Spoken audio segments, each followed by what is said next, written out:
اعوذ باللہ من الشیطان الرجیم بسم اللہ الرحمن الرحیم سورۃ المجادلہ پارہ نمبر 28 قد سمع اللہ تحقیق سن لی اللہ نے قول التی بات اس عورت کی تجادلو کا جو جھگڑتی تھی آپ سے فی زوجہا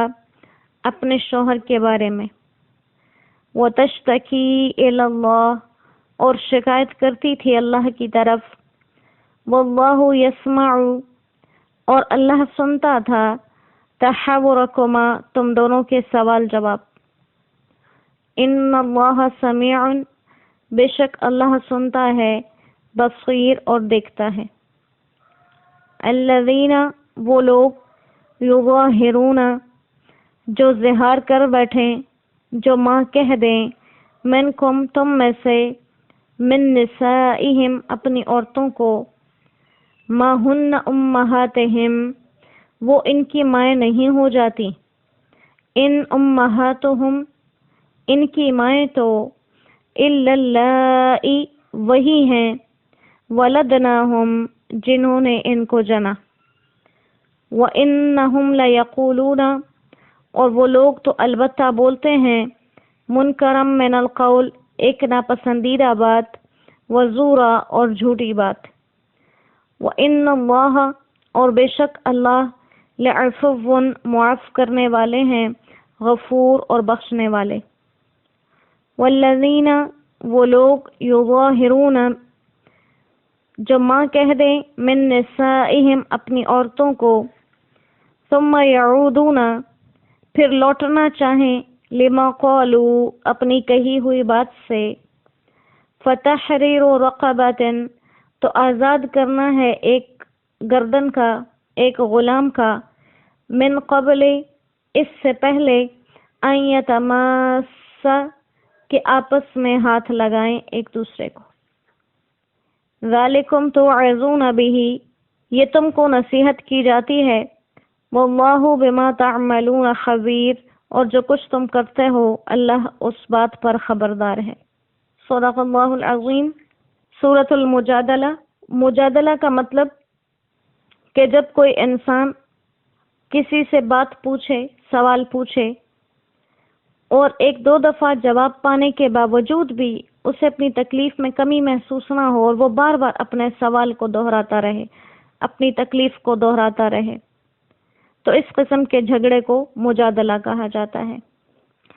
سورہ مبارکہ کا شان نزول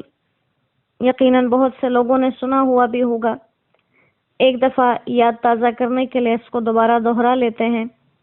صحابی حضرت اوس بن صامت رضی اللہ تعالیٰ عنہ نے ایک مرتبہ اپنی بیوی حضرت خولہ رضی اللہ تعالیٰ عنہ کو یہ کہہ دیا کہ تو میرے لیے میری ماں کی پشت جیسی حرام ہے، انت علیہ کا ظہر امی۔ یہ الفاظ زمانہ جاہلیت میں سخت ترین قسم کے استعمال کیے جاتے تھے جو طلاق سے بھی زیادہ بدتر سمجھے جاتے تھے، اور جب کوئی یہ الفاظ استعمال کر لیتا تو پھر اس کی بیوی کسی بھی صورت میں اس کے پاس واپس لوٹ کر نہیں آ سکتی تھی۔ تو اس واقعے کے پیش آنے کے بعد حضرت خولہ رضی اللہ تعالیٰ عنہ آپ صلی اللہ علیہ وسلم کے خدمت میں حاضر ہوئی، کیونکہ اسلام آ چکا تھا تو وہ اس معاملے کو دریافت کرنا چاہتی تھیں کہ اس کے متعلق کیا حکم آیا، لیکن چونکہ اس وقت اسلام کے آنے کے بعد اب تک یہ واقعہ مسلمانوں میں پیش نہیں آیا تھا تو کسی نے اس کی طرف توجہ نہیں دی، اور اللہ تعالیٰ یہ معاملات اسی لیے لوگوں کے ساتھ واقع کرتے تھے تاکہ ان کے متعلق لوگ احکامات کو سمجھ سکیں، کیونکہ جب کوئی واقعہ پیش آتا ہے اور پھر اس کا حل نکلے تو وہ زیادہ صحیح یاد رہتا ہے بنسبت اس کے کہ انسانوں کو مطلقاً سبق کی طرح احکامات دہرائے جائیں۔ تو آپ صلی اللہ علیہ وسلم پر چونکہ کوئی وحی اس قسم کی نہیں آئی ہوئی تھی تو آپ صلی اللہ علیہ وسلم نے ان سے یوں کہا کہ میرا خیال یہ ہے کہ تم شاید اپنے شوہر پر حرام ہو گئی۔ تو یہ سن کر وہ افسوس کرنے لگی کہ بڑھاپے میں مجھے انہوں نے یہ الفاظ کہہ دیے ہیں، اب میں کہاں جاؤں، میرے بچوں کا کیا ہوگا۔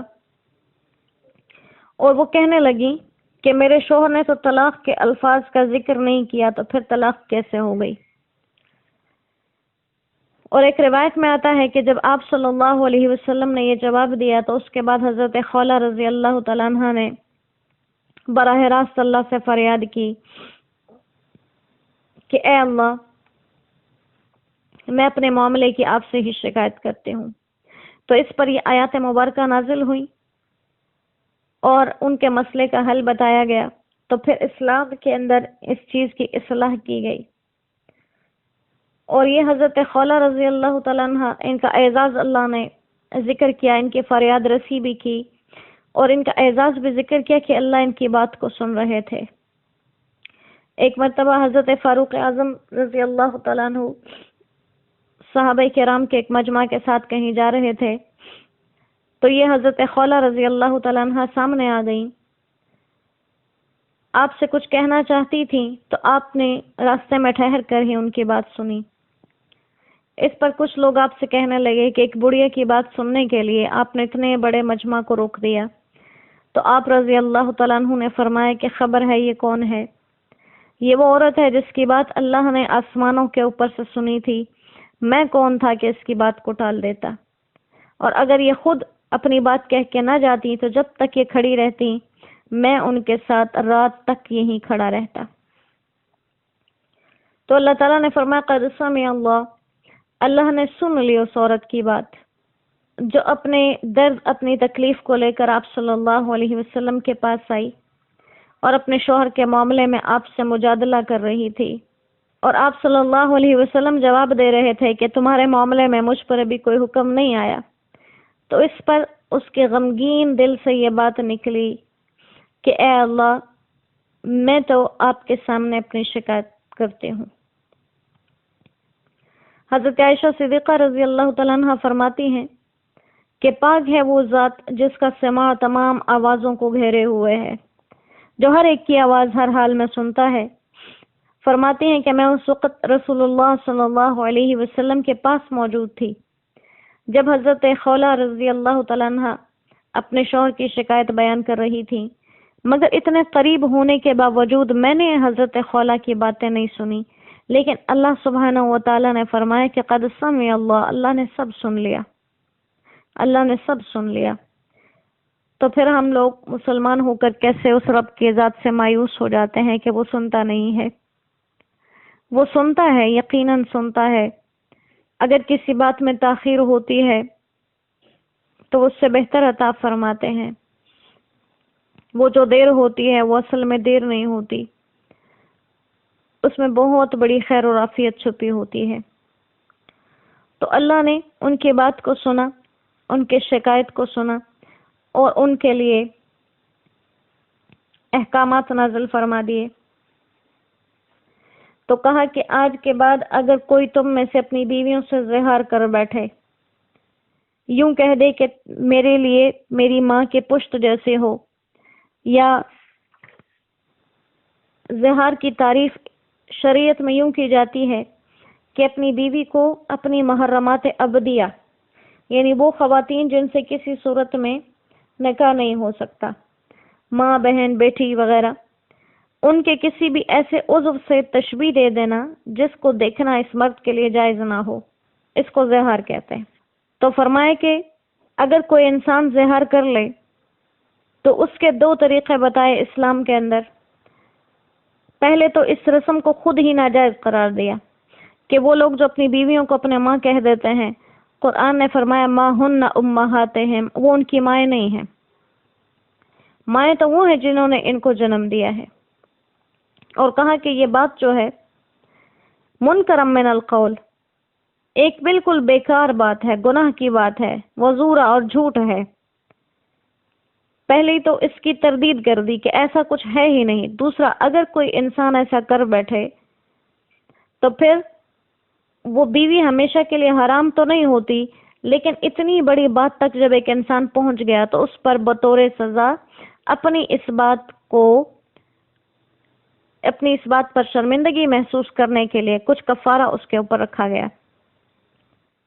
تاکہ اگر بالکل ہی چھوٹ دے دی جاتی تو پھر بھی نظام بگڑ سکتا تھا۔ لہٰذا ایک کفارہ لازم کیا، اور کفارہ یوں کہا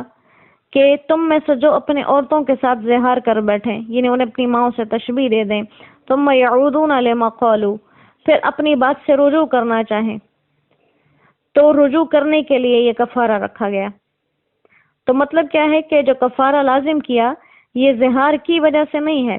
یہ کفارہ اس لیے ہے کہ اگر کوئی واپس اپنی بیوی کو اپنے پاس رکھنا چاہے، لہٰذا اگر کوئی اپنی بیوی کو نہیں رکھنا چاہتا اور زہار کر دے تو پھر اس کو طلاق دے کر آزاد کر دے، اس کو لٹکا کے نہ رکھے، اور کفارہ اس صورت میں دینا پڑے گا اگر کوئی واپس اپنی بیوی کو اپنے پاس رکھنا چاہے۔ تو کفارے کی پہلی بات بتائی کہ فتحریر رقبۃ، ایک گردن کا آزاد کرنا ہے، ایک غلام کا یا ایک لونڈی کا آزاد کرنا۔ اگر ایسا نہ کر سکے تو پھر اگلی آیت مبارکہ کے الفاظ ہیں کہ 2 مہینے کے لگاتار مسلسل روزے رکھے،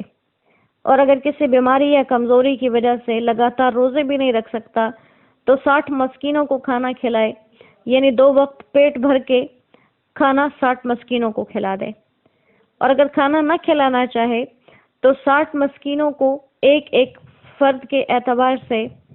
صدقہ فطر کے مقدار کے برابر گندم یا اس کی قیمت دے دے،